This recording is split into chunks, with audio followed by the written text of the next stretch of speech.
السلام علیکم دوستو، مجموعہ تعزیرات پاکستان کے پارٹ 47 میں خوش آمدید۔ دوستو، جیسے کہ آپ جانتے ہیں کہ پچھلی ویڈیو میں ہم نے مجموعہ تعزیرات پاکستان کے دو دفعات، دفعہ 323 دیت کی مالیت اور دفعہ 324 اقدام قتل عمد، یہ دونوں دفعات تفصیل کے ساتھ پڑھے تھے۔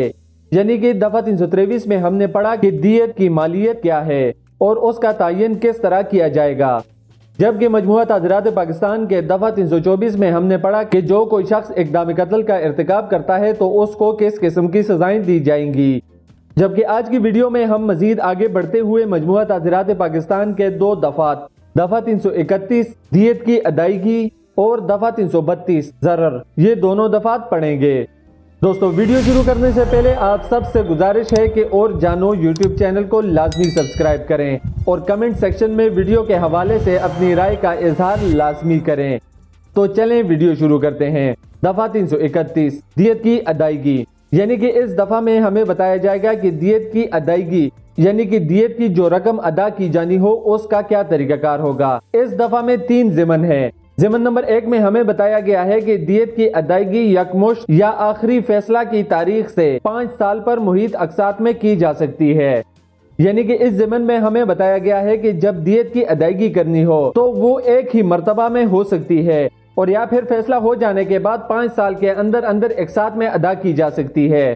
ضمن نمبر 2 میں ہمیں بتایا گیا ہے کہ جب کوئی سزایاب دیت یا اس کے کسی حصہ کو ضمنی دفعہ 1 میں صراحت کردہ عرصہ کے اندر ادا کرنے میں ناکام رہے تو سزایاب کو جیل میں رکھا جائے گا۔ اس کے ساتھ اس طرح برتاؤ کیا جائے گا کہ گویا سزایاب کو قید محض دی گئی ہو اور حتیٰ کہ دیت کی مکمل ادائیگی کر دی جائے۔ یعنی کہ یہاں پر ہمیں یہ بتایا گیا ہے کہ جب کوئی شخص دیت کی ادائیگی میں ناکام ہو جاتا ہے، وہ دیت کی رقم ادا نہیں کر سکتا، تو ایسے شخص کو اس وقت تک جیل میں رکھا جائے گا جب تک کہ وہ دیت کی ادائیگی مکمل نہیں کر لیتا، اور یا ضمانت یا پیرول پر رہا کیے جا سکتے ہیں، جیسا کہ قواعد میں بیان کیا جا سکتا ہے، اگر وہ دیت کی رقم کے برابر اور عدالت کے اطمینان کے مطابق ضمانت یا ضامن فراہم کر دے۔ یعنی کہ ایسے شخص کو جیل سے اس وقت تک رہا نہیں کیا جائے گا یا ضمانت پر نہیں چھوڑا جائے گا جب تک کہ وہ دیت کی مالیت کے برابر ضمانت یا ضامن عدالت کو فراہم نہ کر دے۔ یعنی کہ جب وہ عدالت کو دیت کی مالیت کے برابر ضمانت یا کوئی ضامن فراہم کر دے تو ایسی صورت میں اس شخص کو ضمانت پر یا پیرول پر رہا کیا جا سکتا ہے۔ جبکہ تیسرے ضمن میں ہمیں بتایا گیا ہے کہ جب مجرم دیت کی یا اس کے کسی حصہ کی ادائیگی سے قبل فوت ہو جائے تو یہ اس کی جائیداد سے وصول کی جائے گی۔ یعنی کہ جس شخص نے دیت ادا کرنا ہو اور وہ دیت کی ادائیگی سے پہلے ہی مر جاتا ہے تو ایسی صورت میں اس شخص کے جائیداد سے دیت کی ادائیگی کی جائے گی۔ تو دوستو، مجموعہ تعزیرات پاکستان کا دفعہ 331 یہاں پر ختم ہو گیا۔ اب ہم مزید آگے بڑھتے ہوئے مجموعہ تعزیرات پاکستان کا دفعہ 332 ضرر، یہ دفعہ پڑھیں گے۔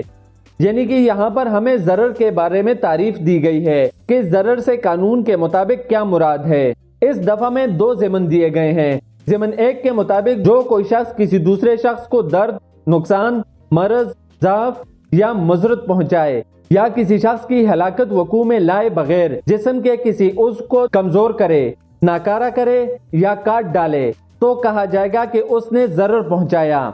یعنی یہاں پر ہمیں ضرر کی تعریف دی گئی ہے کہ ضرر سے کیا مراد ہے۔ جب کوئی شخص کسی دوسرے شخص کو جان بوجھ کر کوئی درد پہنچاتا ہے یا نقصان پہنچاتا ہے یا اس کے جسم کے کسی حصے کو ناکارہ کرتا ہے یا پھر کاٹ ڈالتا ہے تو ایسی صورت میں کہا جائے گا کہ اس شخص نے دوسرے شخص کو ضرر پہنچایا۔ ضمن نمبر 2 میں ضرر کی مختلف اقسام ہمیں بتائی گئی ہیں، جس میں الف اطلاف عضو، یعنی کہ جسم کا حصہ مکمل طور پر کاٹ دینا، اس کو جدا کر دینا۔ ب اطلاف صلاحیت عضو، یعنی کہ کوئی ایسا ضرر ہو جس سے جسم کا کوئی خاص حصہ کام کرنا چھوڑ دے، یعنی کہ اس کی صلاحیت ختم ہو جائے کام کرنے کی۔ جیم شجا، شجا کی تعریف مجموعہ تعزیرات پاکستان کے دفعہ 337 میں کی گئی ہے، جو کہ آگے چل کر ہم پڑھیں گے۔ دال جرح، اس کی تعریف بھی اگلے آنے والی ویڈیوز میں ہم پڑھیں گے۔ ہے اور دیگر تمام اقسام کے ضرر، یعنی کہ ان بیان کردہ 4 ضرر کے علاوہ دیگر اقسام کے ضرر بھی اس دفعہ کے تعریف کے تحت آتے ہیں۔ تو دوستو، مجموعہ تعزیرات پاکستان کا دفعہ 332 بھی یہاں پر ختم ہو گیا۔ آج کی ویڈیو کی مختصر سی سمری کریں تو آج کی ویڈیو میں ہم نے مجموعہ تعزیرات پاکستان کے 2 دفعات دفعہ 331 دیت کی ادائیگی اور دفعہ 332 ضرر۔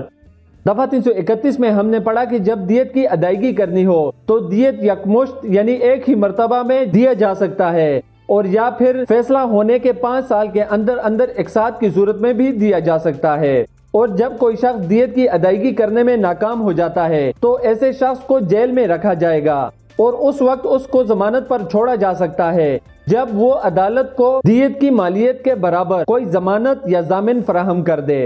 اور جب مجرم دیت کی ادائیگی سے پہلے ہی فوت ہو جاتا ہے تو دیت کی ادائیگی اس کے جائیداد سے کی جائے گی۔ جبکہ دفعہ 332 میں ہم نے ضرر کی تعریف پڑھی کہ جب کوئی شخص کسی دوسرے شخص کو کوئی نقصان پہنچاتا ہے یا اس کو درد پہنچاتا ہے، تکلیف، کسی عضو کو کمزور کرنا یا ناکارہ کرنا یا کاٹ ڈالنا، یہ تمام ضرر میں شامل ہوتے ہیں۔